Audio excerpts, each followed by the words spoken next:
থাকবে না। আপনার ছেলেগুলোকে শিশুকালে নিয়ে আসি, ও নবী আপনি মন খারাপ করবেন না, আপনার কোটি কোটি রুহানি সন্তানকে আমি আল্লাহ জমিনে পাঠাবো যারা আপনার জন্য জীবন দিতেও রাজি। বলেন আল্লাহু আকবার। তাম পৃথিবীতে 700 কোটি মানুষ, এর মধ্যে 200 কোটি হলো মুসলমান। আমরা সবাই রসুলের রুহানি সন্তান। আল্লাহু আকবার বলেন। আমরা সবাই রসুলের কি সন্তান? রুহানি সন্তান। ফ্রান্সের লোকেরা যখন কার্টুন প্রদর্শন করলো, তাম পৃথিবীর মুসলমানরা ঐক্যবদ্ধ হলো। ওরা কি করলো? দেয়ালে কার্টুন লাগাইছে, নাকটা বেঁকা করে দাড়ি একটা লাগাইয়া, কয়েকটা দাড়ি লাগাইয়া বল ইনি মুহাম্মদ, জোরে কর নাউজুবিল্লাহ। আমার নবী কি দেখতে কার্টুনের মতো? পৃথিবীর সবচাইতে সুন্দর মানুষটির নাম মুহাম্মদ রাসূলুল্লাহ সাল্লাল্লাহু আলাইহি সাল্লাম। আর মুহাম্মদ মানে প্রশংসিত।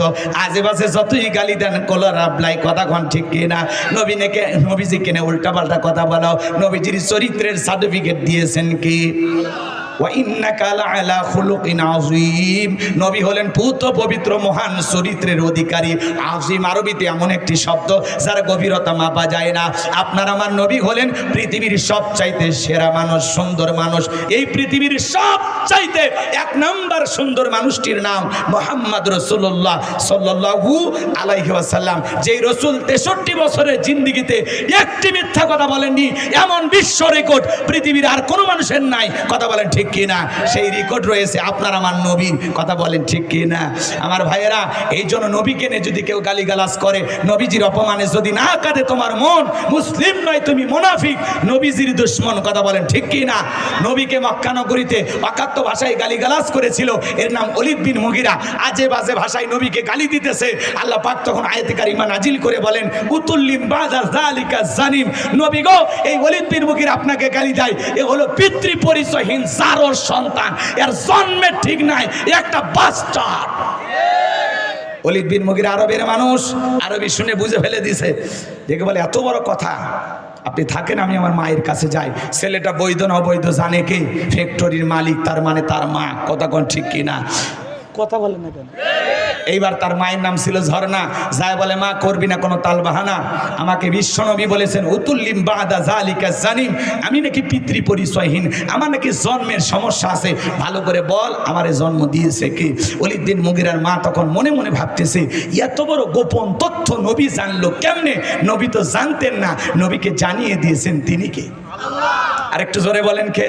আমার ভাইয়েরা, ওলীদ বিন মুগীরার মা তখন বলতেছে, বাবা আমারও বয়স হয়ে গেছে, মিথ্যা বলবো না, তোর বাবা ব্যবসা বাণিজ্যের কাজে এতটাই ব্যস্ত থাকতো, তোর বাবা ব্যবসা চেনে, তোর বাবা টাকা চেনে, কিন্তু তোর মায়ের ভালোবাসা বোঝে না। সে যে কেন আসে না, কিছুই ভালো লাগে না, এবার আসুক, তারে আমি মজা দেখাবো। কথা কয় না কে? তোর বাবা ব্যবসা বাণিজ্যের কাজে এতটাই ব্যস্ত থাকে, আমার যৌবনের সোনালী দিনগুলো চলে যায়, তোর বাবা আমার দিকে ফিরেও তাকায় না। দেখবেন ভাই যখন বিদেশে থাকে, এলাকায় দেবরের আমদানি কমে না বাড়ে, ওরা তখন বাড়িতে এসে স্লোগান দেয়, ভাবি ভাইয়া তোমার বর, আমি যে দেবর, ভেবে দেখো ভাবি কার কত দাবি, ভাই গেছে মালয়েশিয়ায়, আমি তো দেশে আসি।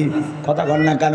মা বোন যারা বসে আছেন, মা, 2টা পুরুষ হইতে সাবধান, একটা দেবর আর একটা দুলা ভাই, এরা হলো মৃত্যু তুল্য, বিষাক্ত সাপের চাইতেও ভয়ঙ্কর। কথা বলেন ঠিক কিনা?